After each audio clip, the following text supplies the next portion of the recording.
Hey, man, I just wanted to talk to you. I feel I can do a lot more for this team. I mean, my scoring's something that could really help us, but I just need the ball in my hands a bit more often. I do think you're doing a good job offensively, but for the moment, I need all of our attention on winning this game against the Bulls. I can win the fight, my body going wild. I want you tonight.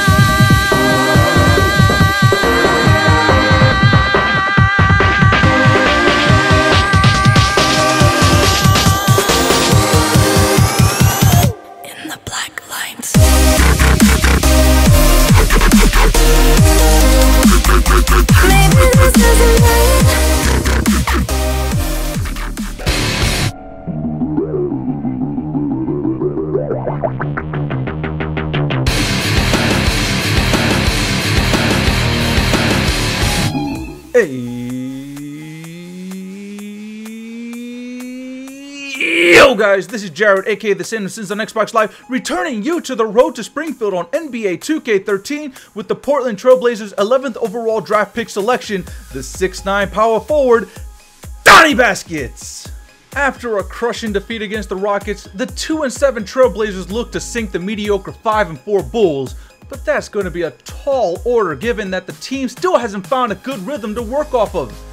There's no true leader in the ranks, and coach is about as motivating as Cookie Monster is at telling kids how to kick an addiction. The struggles of the last game will still be the primary cause for concern here. Sloppy turnovers, weak presence on the glass, gracious spacing on defense, and a strong inability to knock down open looks.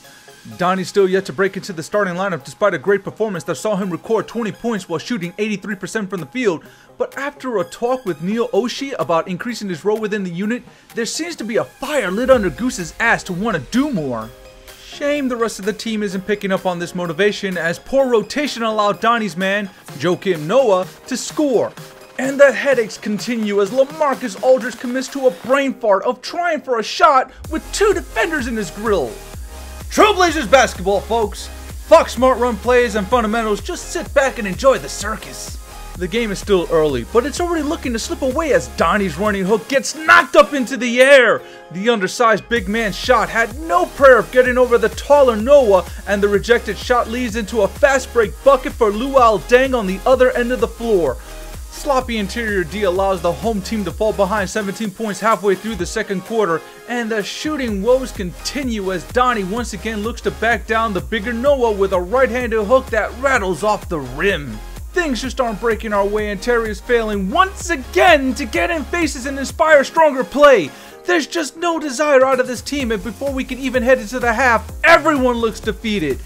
It doesn't help matters that Sheriff looks deflated, having only scored once and recorded 0 boards. This team is such a pain to watch sometimes because of its weak presence. I mean, come on, Luke Babbitt can't knock down the 10-footer, and now the Bulls can stretch the floor as we lazily jog back onto defense?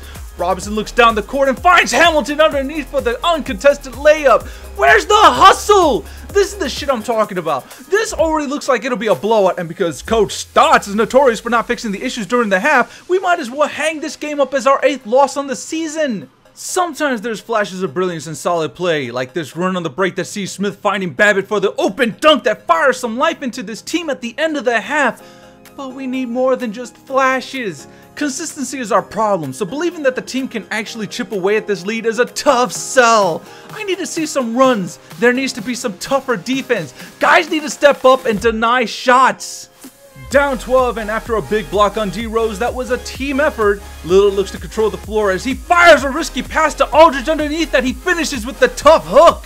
Now this is starting to look a bit more like a game, but sloppy ball control once again rears its ugly head as Matthews got his pocket pick that allowed for a Kirk Heinrich fast break layup. That's something we always have an issue with. Portland can't hold on to the ball to avoid the fast break. We must average giving up the most fast break points in the league. We've got to be the league leaders in that stat. I just feel it. But this is still a closer game than it had any right at being after an ugly first half. The Bulls are just a stronger and bigger team. And Rose throws it down home. You know, that's something he's capable of every trip down. And it's just impossible to get tired of. Yeah, there's always this excitement, this aura that surrounds him, guys, and the crowd senses it. Well, we couldn't completely keep Derrick Rose quiet all game long. Eventually he was going to put it on us.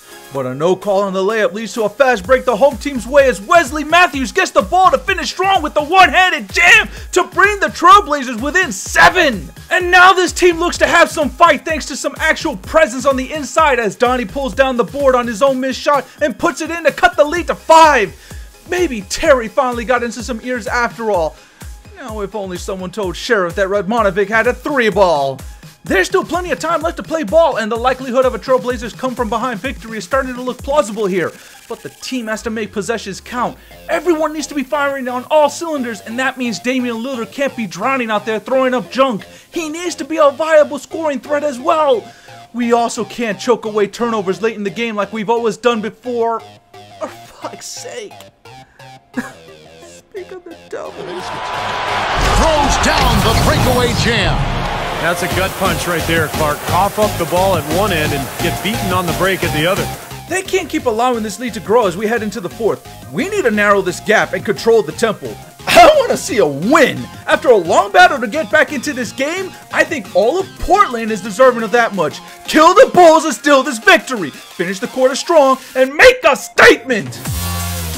This entire half has been a complete turnaround for the team and for Donny personally as he sinks his 12th point since the start of the 3rd. He's looking to make a big push for the final minutes that'll give him the starting job over Hickson as well as help this team secure its first victory since pounding on the Hawks.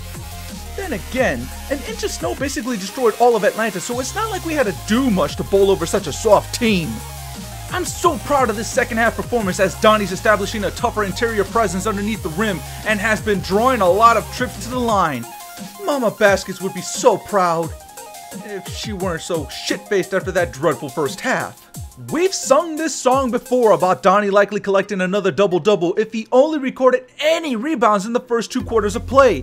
And after the miss from the charity stripe, Donny's losing the foot race with Rose to the basket as he floats in the teardrop. Oh. Come on!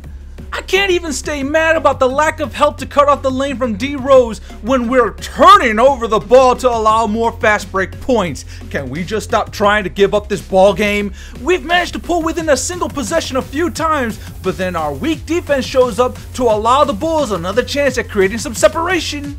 Down 7 again, and we're back to the woes of allowing second chance opportunities to dictate the remainder of this game. No one on this team takes boxing out seriously, and even when we get tough on the inside to stop a shot, here comes another red jersey looking to clean up the mess and tack on another 2 points on the scoreboard. We're being outclassed on the glass, and the team seems okay with this. Why can't we keep this Bulls team down? We're just allowing them to do with us as they please, and no one seems to want to help prevent giving up offensive rebounds. Donny stepped up a lot in trying to limit anything on the inside, but at the cost of being called for the foul 4 times already. He's having to play a bit more tentatively to avoid getting ripped out of this game early as he records his second big block of the game on Mr. Playoff Suit Jersey himself. Maybe if D Rose's new Adidas shoes weren't loafers, he might have a bit more bite to his shots. A huge fast break jam by Aldridge brings us back to within 5. But it won't last long thanks to Donny picking up his 5th foul of the game. Lillard can't stay in front of the speedier Rose, and with time winding down, the team is really going to have to play tough to tie this game. So far, we've kept a tight grip on defense, but haven't been able to score since a Matthews 3-ball, which went down back when the clock read 2:10. We're rushing to score, and on a possession when Matthews should have swung out to Batum, he instead opts to brick an 18-footer with 2 defenders collapsing on him from either side. We're still clawing though as Aldridge sinks the baby hook with 43 seconds remaining, but we'll have to play the fouling game, and Donny will end up having to watch this loss from the bench as the final score to this one is 114 to 104. The failure to collect the win before heading out on the road to Phoenix is upsetting, but at least we know now that the Sheriff will finally be in the starting lineup. And what better matchup to debut against than Marcin Gortat?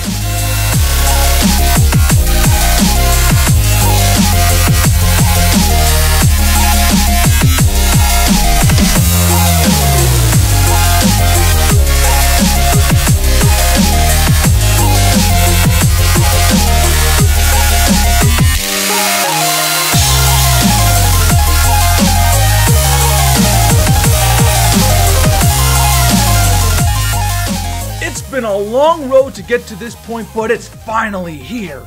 Donny Baskets making his first career start in the NBA, and he's already coming out of the gates looking to make a statement as he nails the mini running hook over Gortat while drawing contact for the N1. First play of the game after winning his first tip-off in the NBA level, and he's already responsible for 3 points as he sinks the charitable extra bucket. The game is still young, and I'm already wanting to chalk this up as a victory. And why not? We fought hard against the Bulls to make that into a contest in the final stretch of the game, and we're off to a thunderous start with Donny putting moves on Gortat like this was ladies' night at a local bar, and no one could put a block on Donny's cock.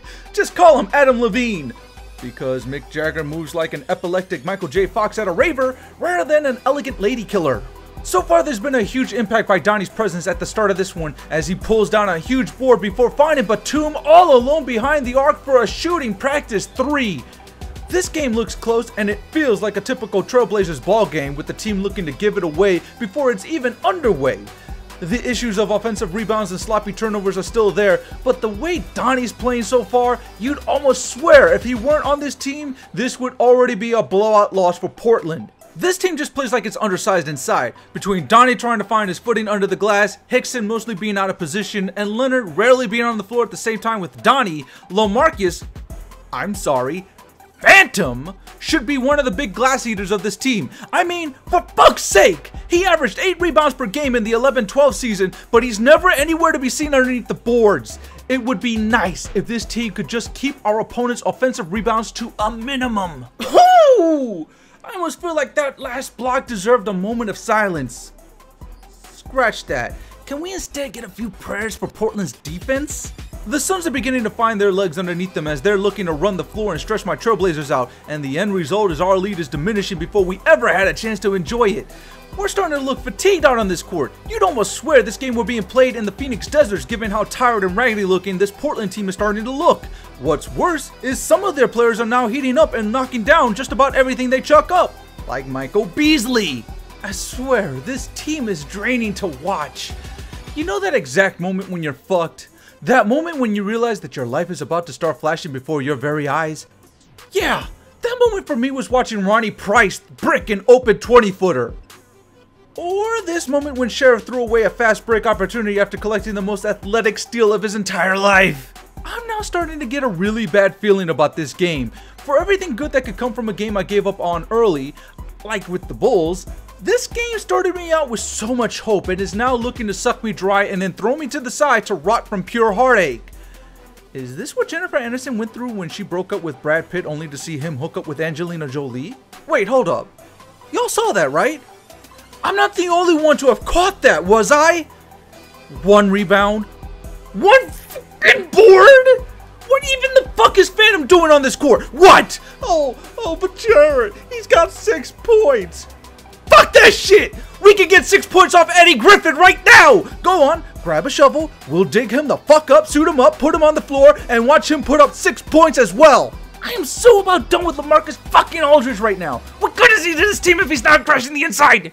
It doesn't even make fucking sense! He's a big guy, why isn't he playing more like a big guy? Get in there and take some second chance opportunities away from the opponent! Stop getting out hustled on the glass by Wesley fucking Matthews! I'm pissed off about this performance now, and I can't even imagine how furious Mama Basket is watching him shrivel up under the Arizona lights of US Airways Center. Oh god, this team. This fucking team. It's a roller coaster of emotions every single fucking time out. Oh, what even the fuck was that, Donny? What? You got blocked by Marcin Gortat? Seriously? Twice? Twice, Donny! When was it good enough for you? I swear, I should just turn this game off. Just walk away, because I can't imagine this getting any better. Oh, good. Down 8 points halfway through the third. Oh, hey, there's the Donny Baskets I've been looking for. How nice of you to finally show the fuck up. Oh, for fuck's sake. Donny, did you just allow Marquise Morris to Chris Hansen your ass? He told you to have a seat, so you responded by planting your ass down? I need a breather. I need to calm myself the fuck down and look for the positives. It's only a 10-point deficit. This is a gap the team has narrowed before. We're not as sloppy with the ball tonight as we were against Chicago. Donny's having the game of his life right now as he floats in his 21st point of the game. Things can get better here if Donny would just cover Gorty's bulky looking Polish ass! God damn it, that didn't take long to find my inner rage again. Great defense there, Babbitt. Way to cover your guy 10 feet out, you wonderful, beautiful person, you. A trade of threes I can live with as it keeps the deficit manageable. Motherfucker! Can someone, anyone cover Shannon Brown? Luke fucking Babbitt. Fast break the other way as Brown feeds to Dragic, who finds Scola with the bounce pass for the finish, all courtesy of Luke fucking Babbitt's desire to hero ball a dense penetration that saw him get rejected. And after a missed open 3-ball by Batum behind the top of the key, the Suns once again finish the fast break with Dragic finding Scola, this time with a solid midi that's money. Suns up 12. The way Portland's tried to emulate this kind of fast break offense, you'd think they'd be used to running the floor. Nope. Turns out the Suns are better conditioned for this shit. Still plenty of time to climb back into this one as Lillard begins to set the floor after Donny recorded his 10th rebound, giving him a double-double. The screen's set, now the roll by Goose is fed, and that's his 29th point of the game with still over 6 minutes remaining. Dragic's shot over Donny is off, but Gortat pulls down the board. Donny's there, and he disrupts the putback and pulls down his 11th rebound, and the Trailblazers are running. The long dish to Batum, and he'll work on Brown. Gortat to help, but Batum gets the baseline, and he'll lay it up. Bucket and the foul! That'll pull this to a 7-point game. Okay, now I'm starting to see some signs of life on the court again. Oh, why? Why do they always do this to me? They suck me in just to shit on my chest. Another fast break dunk for Shannon Brown, and this one stretches the deficit back to 12. This is so the opposite of the Bulls game because what little flashes of brilliance I do see out of this Portland team gets flushed out by bad stretches that allow the Suns to go on good big runs. There's just nothing substantial here that allows me the sense that we could snag up this game as a W. This after I wanted to write this down as a win after Donny's first 7 points of the game. This team just leaves me feeling so fucking manic. How did this all go so bad? How? At what point did this game suddenly slip away from this unit?